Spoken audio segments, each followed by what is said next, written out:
Hello everyone. पिछले video में हमने क्लास एवीज के कुछ जनरल कैरेक्टर्स के बारे में पढ़ा था। इस वीडियो में हम इसके दूसरे भाग और आगे के जनरल कैरेक्टर्स के बारे में पढ़ेंगे।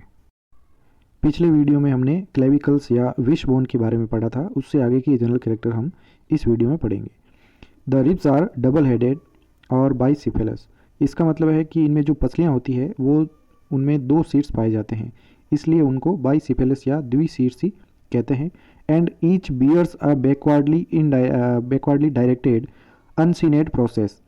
तो प्रत्येक पसली के अंदर एक पीछे निकला हुआ अंकुशी रूप में एक प्रवर्ध होता है। तो प्रत्येक पसली से एक अंकुशी प्रवर्ध या अनसीनेट प्रोसेस निकला होता है। There is a large strong pelvic girdle. इनमें एक बड़ी मजबूत श्रोणी मेखला पाई जाती है। Which is fused with the synsacrum. जो सिन सैक्रम अस्थि जो होती है, जो इनके वर्टिब्रा की होती है, यानी कशेरुक दंड की सिन सैक्रम के साथ में ये फ्यूज होती है या आपस में संगलित होती है। The acetabulum is perforated. इनमें जो एसिटेबुलम होता है, श्रोणी उल्लूखल, ये छिद्रित होता है, यानी श्रोणी मेखला के अंदर जो कैविटी पाई जाती है जहाँ पर फीमर अस्थि आके जुड़ती है, तो वह कैविटी जो इसमें श्रोणी मेखला में पाई जाती है और जहाँ पर फीमर अस्थि का सिर इसमें जुड़ता है, तो ये कैविटी जो है इसमें छिद्रित प्रकार की होती है।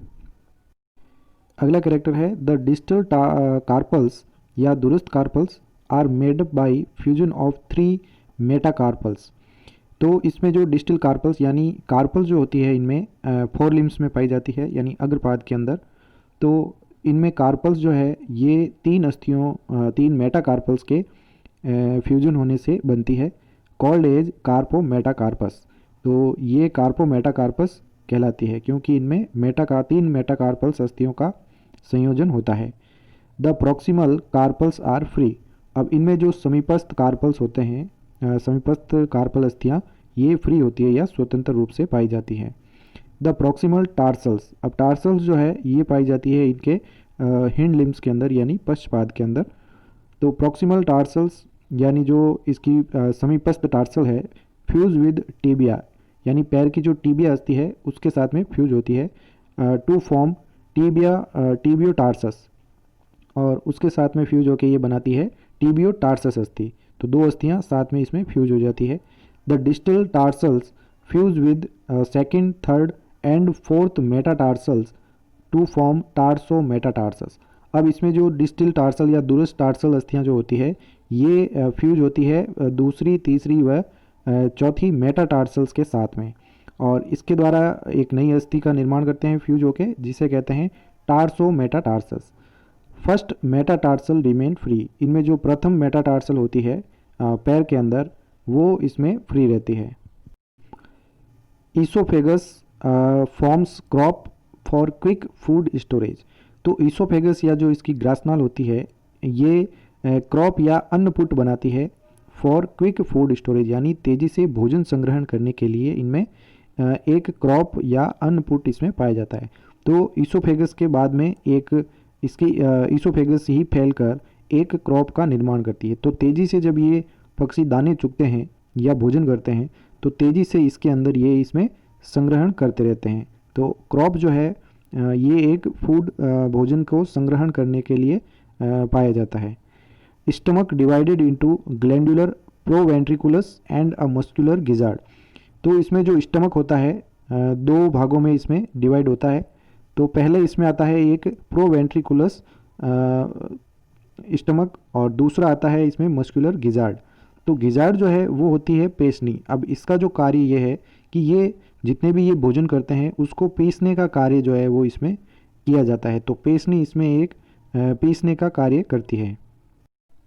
अगला कैरेक्टर है द हार्ट इज़ 4 चैम्बर्ड। तो इनमें हृदय जो है वो 4 कक्षीय होता है। जैसे पिछले क्लास में हमने पढ़ा, जो रेप्टाइल्स हैं उनके अंदर अपूर्ण 4 कक्षीय होता है, और जो क्रोकोडिलिया ऑर्डर था यानी मगरमच्छों के अंदर कंप्लीट 4 चैम्बर का होता है। तो इसके बाद में जो एवीज आते हैं यानी पक्षी वर्ग है ये, इनमें भी 4 चैम्बर का हृदय पाया जाता है। Sinus venosus and trunks arteriosus absent, ये दोनों इनके अंदर अनुपस्थित होते हैं। Only right systemic arc present.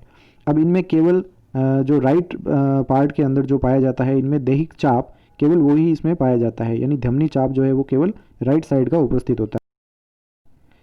RBCs are Oval, यानी इनमें आरबीसी ओवल शेप होती है यानी अंडाकार होती है, और बाई कॉन्वेक्स यानी कि ये दोनों सतहों से उभयोत्तल होती है, यानी दोनों सतह से उत्तल आकार की होती है, तो इसलिए इन्हें बाई कॉन्वेक्स कहते हैं। एंड न्यूक्लिएटेड, और इनमें जो है वो केंद्रक उपस्थित होता है।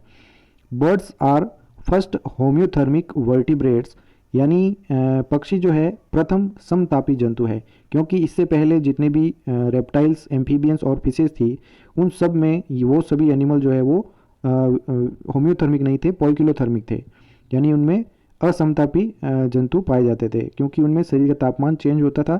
लेकिन बर्ड्स जो है वो प्रथम होम्योथर्मी एनिमल्स हैं क्योंकि इनके शरीर का तापमान जो है वो कांस्टेंट रहता है, यानी इनके शरीर का तापमान स्थिर रहेगा, बाहर के वातावरण से इनमें कोई भी चेंजेस नहीं आता है। अगला इंपॉर्टेंट जो कैरेक्टर आता है इसका वो है द लंग्स आर कॉम्पैक्ट, यानी फेफड़े जो है वो सघन होते हैं। तो इनमें फेफड़े जो है वो सघन प्रकार के होते हैं, स्पॉन्जी स्पंज टाइप के इसमें पाए जाते हैं। एंड नॉन डिस्टेंसिबल, यानी अप्रसारी, यानी फेफड़ों के अंदर फैलने का जो गुण है वो इनमें नहीं पाया जाता है, यानी फेफड़े फैल नहीं सकते हैं।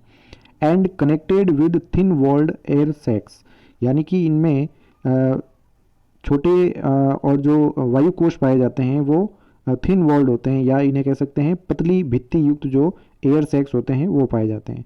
तो इनमें फेफड़ों के साथ में वायु कोश पाए जाते हैं जो कि इनके ऊपर जो है वो इस प्रकार से लगे होते हैं। तो वायु कोश उपस्थित होने का मतलब ये है कि जब ये उड़ते हैं तो वायु कोश हवाओं से भर जाते हैं और इसको उत्प्लावन बल जो है वो अधिक प्राप्त होता है, यानी ये आसानी से उड़ सकते हैं। तो ये जितने भी एयर सैक्स इनमें पाए जाते हैं उड़ते समय इनमें हवा जो है वो भर ली जाती है, इसलिए ये जो है वो वजन में हल्के हो जाते हैं और ये आसानी से जो है वो उड़ सकते हैं। तो ये इसका एक फ्लाइट एडाप्टेशन जो है वो मेन है।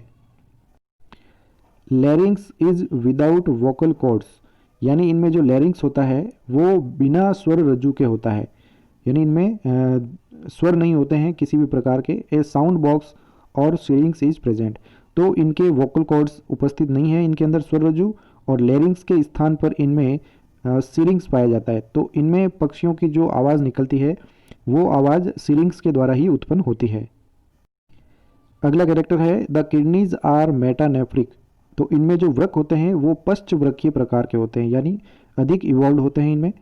एंड 3 लोब्ड, और प्रत्येक किडनी के अंदर 3 पालियां पाई जाती है।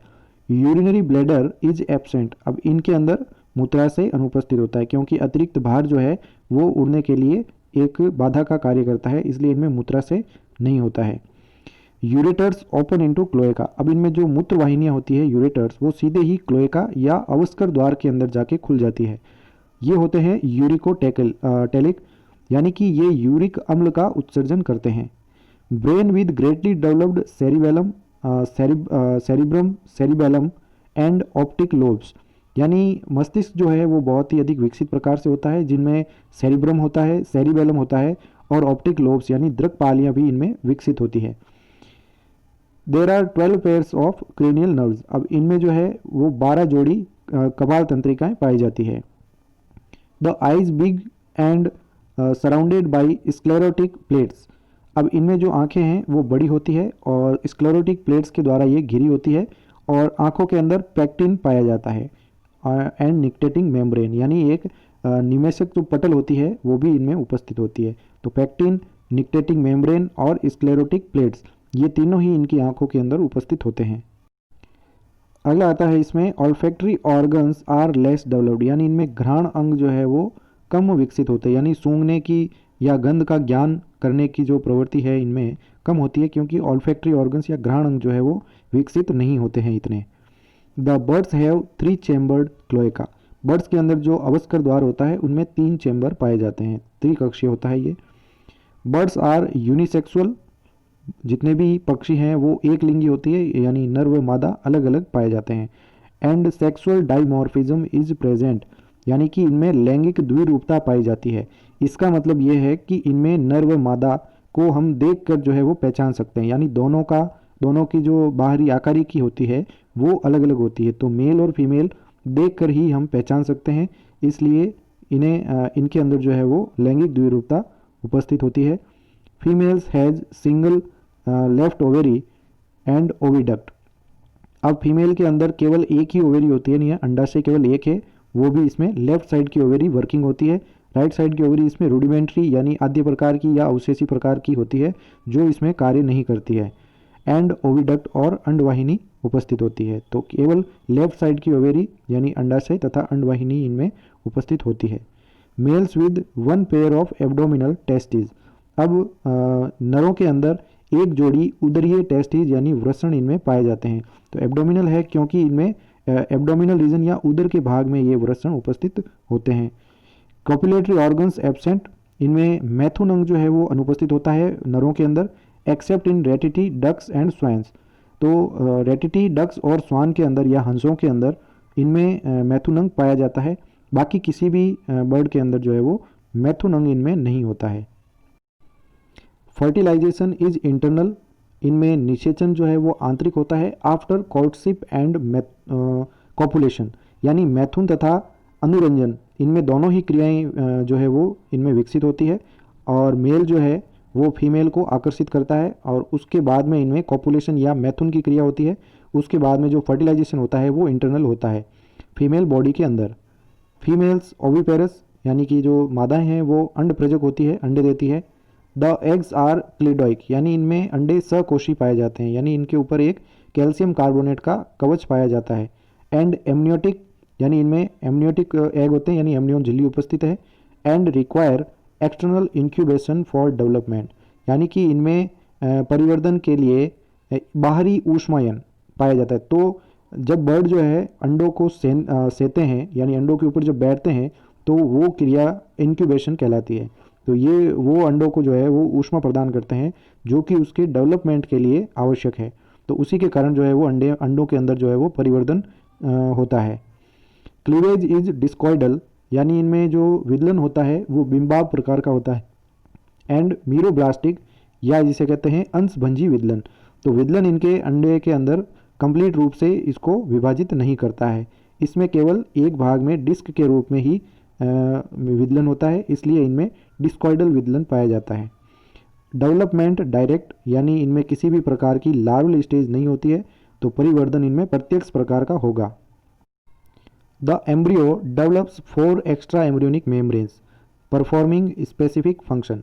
अब इनके अंदर जो एम्ब्रियो होते हैं भ्रूण, उनके ऊपर 4 एक्स्ट्रा एम्ब्रियोनिक मेम्ब्रेन्स पाई जाती है जो कि अलग अलग कार्य करती है। जिसमें अब इसमें जो 4 एक्स्ट्रा एम्ब्रियोनिक मेम्ब्रेन्स होती है वो होती है एमनियन, दूसरी आती है कोरियन, फिर आती है एलेंटॉइस और फिर आता है यॉर्क सेक। तो ये चारों ही इनके अंदर उपस्थित होती है। फिर आता है पेरेंटल केयर वेल डेवलप्ड, यानी इनमें पैतृक रक्षण पाया जाता है। तो जैसे इनमें मादाएं जो है वो अंडे सेती है, उनमें बच्चे निकलते हैं, बच्चे निकलने के बाद में उनको वो भोजन खिलाते हैं, यानी खाना खिलाने की प्रवृत्ति होती है, देखभाल की प्रवृत्ति होती है। तो इनमें पेरेंटल केयर जो है वो सुविकसित प्रकार का होता है। Thank you so much. अगले वीडियो में हम बर्ड्स के क्लासिफिकेशन के बारे में पढ़ेंगे।